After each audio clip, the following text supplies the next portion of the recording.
गाथा में जहां महाकाल और उज्जैन की आभा आलोकित होती है, आपसे विनम्र अनुरोध है कि कृपया अपने मोबाइल फोन्स को साइलेंट मोड में डालें या स्विच ऑफ कर दें। सिटी लिमिटेड निष्पादक हैं भक्ति।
की सबसे प्राचीनतम कहानियों में से आज हम वो कहानी सुनाएंगे जिसका सृजन पूरे ब्रह्मांड के सृजन से पहले हुआ। तब न देव थे, न असुर, न जीव था, न जंतु, न जल था, न अग्नि, न वायु, न भूमि। समष्टि के शून्य में विराजती एक शक्ति, कालातीत और कालों के नियंता।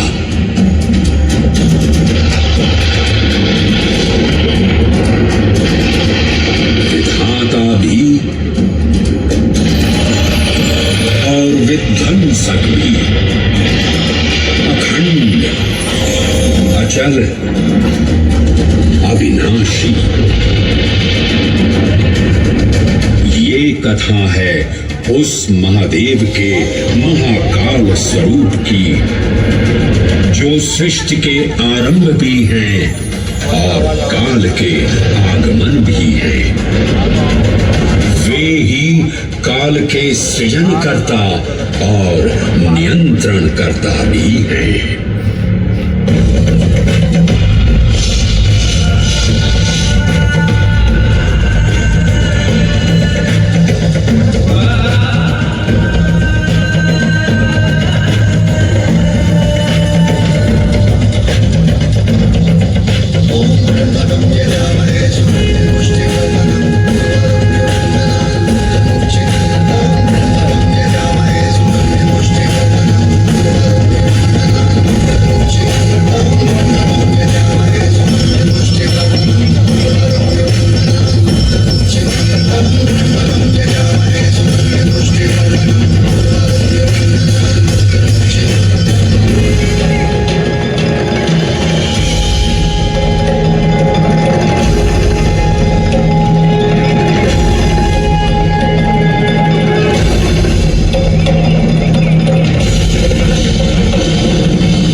निर्विकार होते हुए भी अपनी माया से विराट विश्व का आकार धारण करने वाले महाकाल।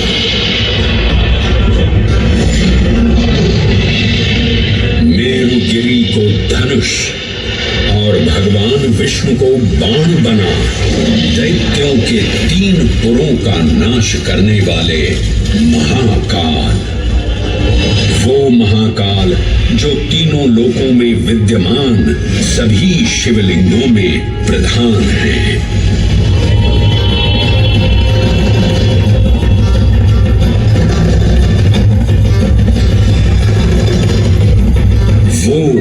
महाकाल, जिनके त्रिशूल की तीनों नोकों से काम, क्रोध और लोभ पर नियंत्रण होता है, जिनके मस्तिष्क पर चंद्र शीतलता का प्रतीक है और जिनकी सवारी नंदी के 4 चरण सत्य, दया, दान और तप का चिन्ह है।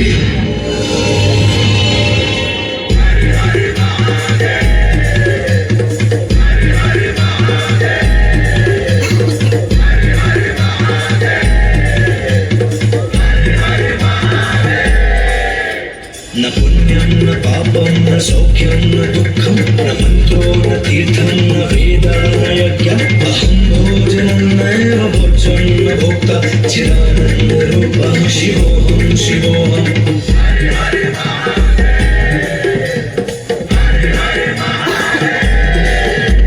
अहं निर्विकल्पो निराकाररूपो विभक्त्वान् च सर्वत्र सर्वेन्द्रियाणां न चासङ्गतं नैव मुक्तिर्न मे चिदानन्दरूपः शिवोऽहं शिवोऽहं चिदानन्दरूपः शिवोऽहं शिवोऽहं चिदानन्दरूपः शिवोऽहं शिवोऽहं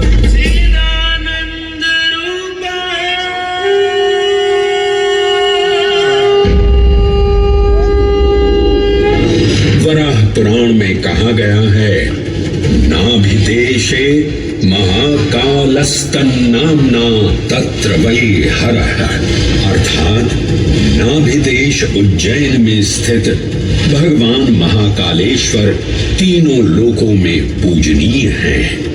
आकाशे तारकां लिंगम पाताले हाटकेश्वरम मृत्युलोके महाकालम सर्वलिंगम नमोस्तुते।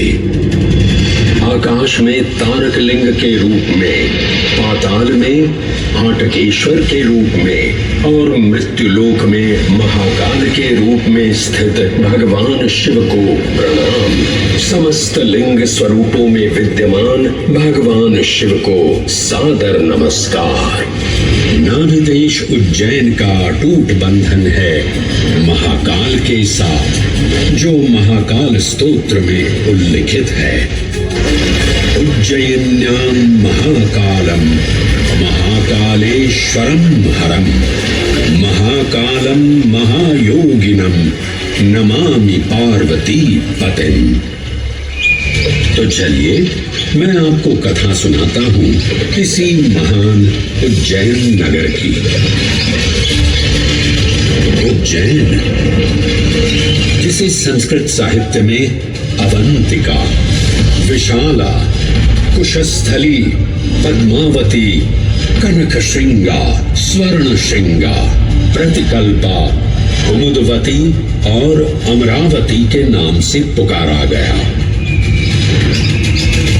उज्जैन, जो मनुष्य को मोक्ष प्रदान करने वाली 7 नगरियों में से एक है। उज्जैन, जहां 84 महादेव का आशीर्वाद प्राप्त है। उज्जैन, जिस पर सदा ही कृपा रहती है महाकाल की। यहाँ सतत क्षिप्रा नदी की निर्मल धारा बहती है। डमरू के नाद से जीवन को ऊर्जा मिलती है। घंटियों की झंकार मन को आनंदित करती है और यहाँ का आकाश शिव आशीष स्वरूप है।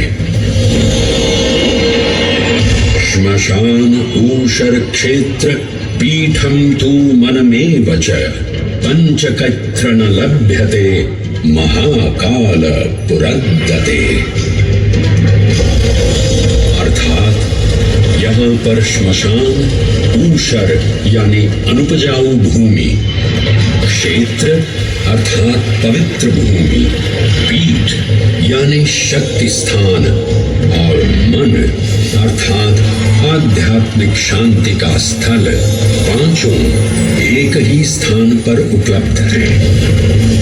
ये संयोग महाकाल की नगरी उज्जैन की महिमा को और गरिमामय बना देता है। उज्जैन के इस अलौकिक स्वरूप से प्रभावित हो महाकवि कालिदास अपने काव्य मेघदूत में लिखते हैं, हे जलधर, यदि महाकाल के मंदिर में समय से पहले तुम पहुंच जाओ तो तब तक वहां ठहर जाना जब तक सूर्य आंख से ओझल न हो जाए। शिव की संध्याकालीन आरती के समय नगाड़े जैसी मधुर ध्वनि करते हुए तुम्हें अपने धीर गंभीर गर्जनों का पूरा फल प्राप्त होगा। ये संध्या आरती जिसे कालिदास ने सराहा है अत्यंत महत्वपूर्ण है, क्योंकि ये वो प्रहर है जब सभी देवी देवता गंधर्व यहाँ उपस्थित होते हैं।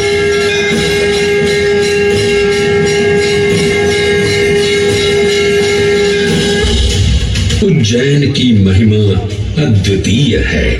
सतयुग, त्रेता युग, द्वापर युग और कलयुग, हर युग में इसका अप्रतिम महत्व रहा है।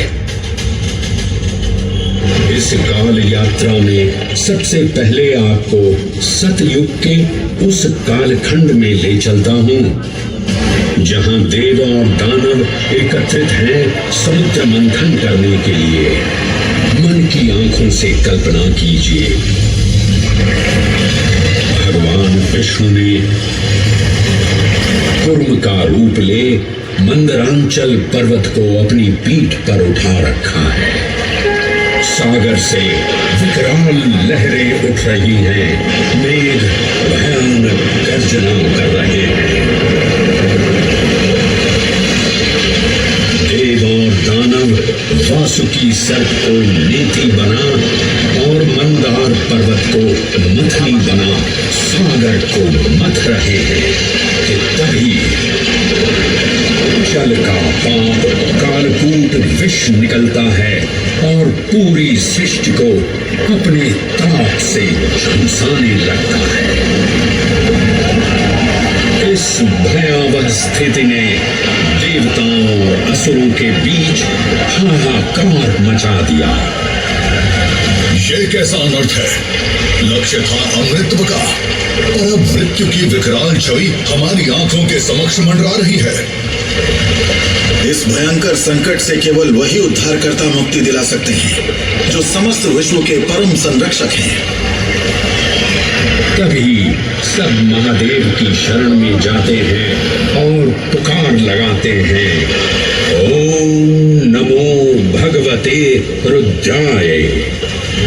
और फिर तुष्टा महादेव भक्तों की गुहार सुनते हैं, कैलाश से उतरते हैं, विष को अपनी अंजुलि में भर अपने कंठ में धारण करते हैं।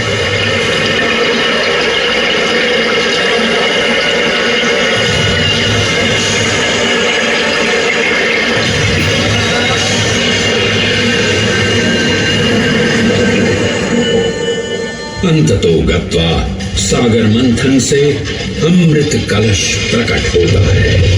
जैसे ही अमृत प्रकट हुआ, दानवों ने इसे केवल अपने आधिपत्य में लेने की आकांक्षा प्रकट की और संघर्ष छिड़ गया। आज यदि हम इस अमृत को प्राप्त कर सकें तो हम देवताओं पर हमेशा के लिए प्रभुत्व स्थापित कर पाएंगे। अमृत अपात्र हाथों में ना जा पाए, क्योंकि ये अपनी शक्ति का असीम दुरुपयोग करेंगे। इस अराजकता के परिणाम स्वरूप अमृत की कुछ बूंदें छलकी और पृथ्वी तक पहुंच गई। 4 स्थलों पर स्पर्श हुआ इन बूंदों का, हरिद्वार, प्रयागराज, नासिक और उज्जैन। अमृत की इन्हीं बूंदों के कारण उज्जैन में हर 12 वर्ष पर कुंभ सिंहस्थ मेले का आयोजन होता है। शिव की लीला देखिए। लोक कल्याण के लिए स्वयं विषपान किया और अपनी नगरी पर अमृत वर्षा करवाई। अमृत की पावन बूंदों से अभिसिंचित ये दिव्य उज्जैन भूमि रामायण के पृष्ठों में भी सम्मिलित हुई। सतयुग के बाद त्रेता युग में माता सीता की खोज में वानर सेना का यहाँ आगमन हुआ।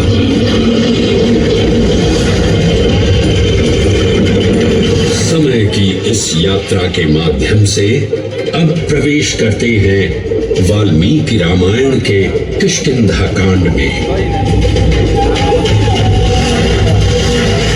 जब वानर राजा सुग्रीव अपने यूथपतियों से सभी प्रमुख स्थानों पर जाने के लिए कहते हैं और उन्हें अवंती नगर यानी उज्जैन जाने का आदेश भी देते हैं। मेखला उत्कल के क्षेत्र, दशर्न के नगर, आभ्रवंती, अवंती और विदर्भ के राज्य, साथ ही माहिष्का के आकर्षक राज्य में भी पूरी तरह से खोजना होगा। एक युग भगवान विष्णु के राम अवतार से संपृक्त और अगला युग उन्हीं के एक और दिव्य अवतार से समरस होना, ये अद्वितीय संगम केवल उज्जैन में ही संभव था। परंतु एक क्षण ठहरिए और ध्यान से सुनिए। ये हैं महाकाल के 1008 दिव्य नाम। हाँ, मैंने काल चक्र को परिवर्तित कर दिया है और अब द्वापर युग का शुभारंभ हो चुका है। विस्मय पूर्ण हो जाएंगे ये जानकर कि महाकाल के इन नामों को स्वयं भगवान श्री कृष्ण ने रचकर पिरोया था। महाकाल सहस्र नामावली की ये अद्भुत रचना उस समय की है जब योगेश्वर कृष्ण, उनके मित्र सुदामा और शेषावतार बलराम ने अवंती नगरी में स्थित सांदीपनी ऋषि के आश्रम में वेदांत दर्शन और शस्त्र विद्या की शिक्षा ग्रहण की थी। कहते हैं कि भगवान श्री कृष्ण को अवंती ने ऐसा मंत्र मुग्ध कर दिया कि यहाँ 64 दिनों तक रुककर उन्होंने 64 विद्याएं और 14 कलाओं का ज्ञान लिया। उज्जैन का संबंध महाभारत से भी जुड़ा हुआ है। इस महान महाकाव्य के वन पर्व में उल्लेख किया गया है कि महाकालेश्वर मंदिर में स्थित कोटि तीर्थ जल का स्पर्श मात्र करने से अश्वमेध यज्ञ के समान फल प्राप्त होता था। और फिर परिवर्तन की इस अनवरत धारा ने एक नई कहानी लिखी। उज्जैन में उदय हुआ मौर्य वंश का सम्राट बिंदुसार ने अपने पुत्र अशोक को उज्जैन का राज्यपाल बनाया और समय के साथ अशोक के शासनकाल में धर्म का विस्तार हुआ। मौर्य वंश के पश्चात विभिन्न राजवंशों, सम्राटों और नरेशों ने उज्जैन की सेवा की। उनमें से प्रमुख मालवागण और फिर गुप्त वंश ने यहाँ राज कर इसके वैभव में वृद्धि की। उज्जैन ने अपने भव्य तेज से जहाँ महात्माओं और शासकों को आकर्षित किया, वहीं इस नगर पर आतताइयों की दृष्टि भी पड़ी।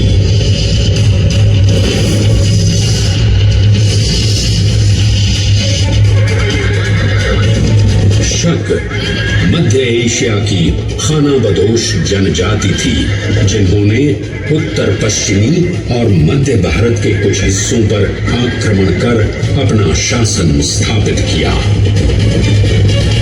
ईसा पूर्व प्रथम शताब्दी में जब भारत शकों के अत्याचार से त्रस्त था, तब उन शकों ने उज्जैन पर भी कब्जा कर लिया और फिर उज्जैन में उदय हुआ एक तेजस्वी योद्धा महाराज विक्रमादित्य का। एक तरफ शकों का बल तो दूसरी तरफ विक्रमादित्य का अद्वितीय पराक्रम। विक्रमादित्य की तलवार महादेव के तीसरे नेत्र सी चमकी। प्रचंड युद्ध हुआ।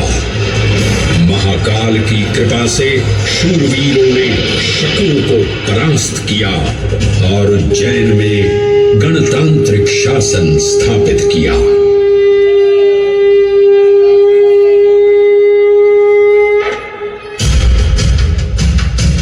इन्हीं महाबली विक्रमादित्य की राज्यसभा महाकाल मंदिर में ही प्रतिष्ठापित थी। आज भी इस मंदिर की घंटियों में विक्रमादित्य की वीरता और शौर्य की प्रतिध्वनि गुंजायमान होती है। राजा विक्रमादित्य और शकों के मध्य हुए युद्ध में उज्जैन को कालचक्र से अभिन्न रूप से जोड़ दिया, क्योंकि जिस दिन उनको विजय प्राप्त हुई, उस गौरवशाली उपलब्धि के सम्मान में एक नवीन पंचांग का शुभारंभ किया गया, विक्रम संवत पंचांग।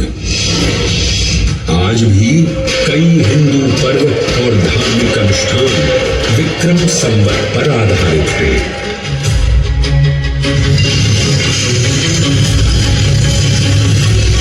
पृथ्वी की भौगोलिक कर्क रेखा इस पावन उज्जैन भूमि से होकर गुजरती है। लगभग 300 वर्ष पूर्व उज्जैन विश्व समय का प्रमुख संदर्भ बिंदु था। यही कारण है कि उज्जैन की वेदशाला में वराहमिहिर, आदित्य दास, ब्रह्मगुप्त, आर्यभट्ट और भास्कराचार्य जैसे महान विद्वान अनुसंधान और अध्ययन में तल्लीन रहते थे। खगोल शास्त्र का केंद्र, महाकालेश्वर का आवास, जगत गुरु कृष्ण की नगरी, विक्रमादित्य का राज। जयति जय उज्जैनी, वैभवशालिनी नगरी उज्जैन।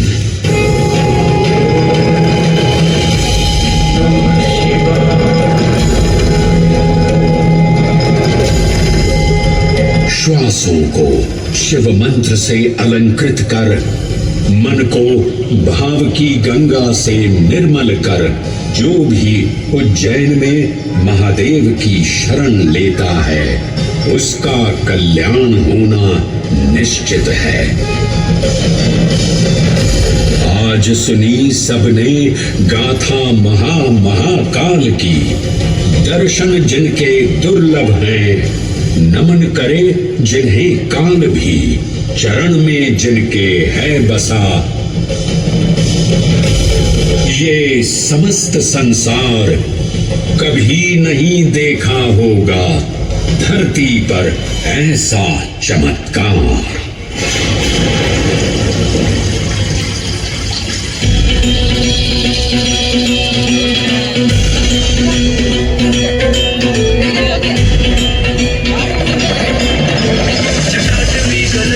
प्रवाहमावितस्थले गलेवनं बलं पिताम्बुजं तुङ्गमालिका मट्टमट्टमट्टमन्निनादमट्टमर्वयं चकारचन्द्रताण्डवं तनोतु नः शिव शिव।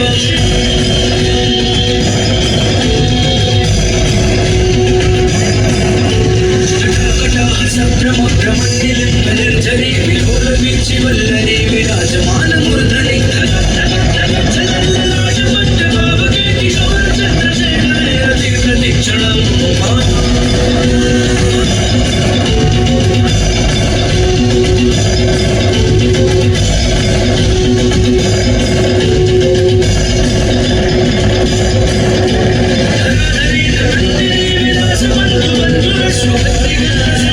प्रमोद मानसे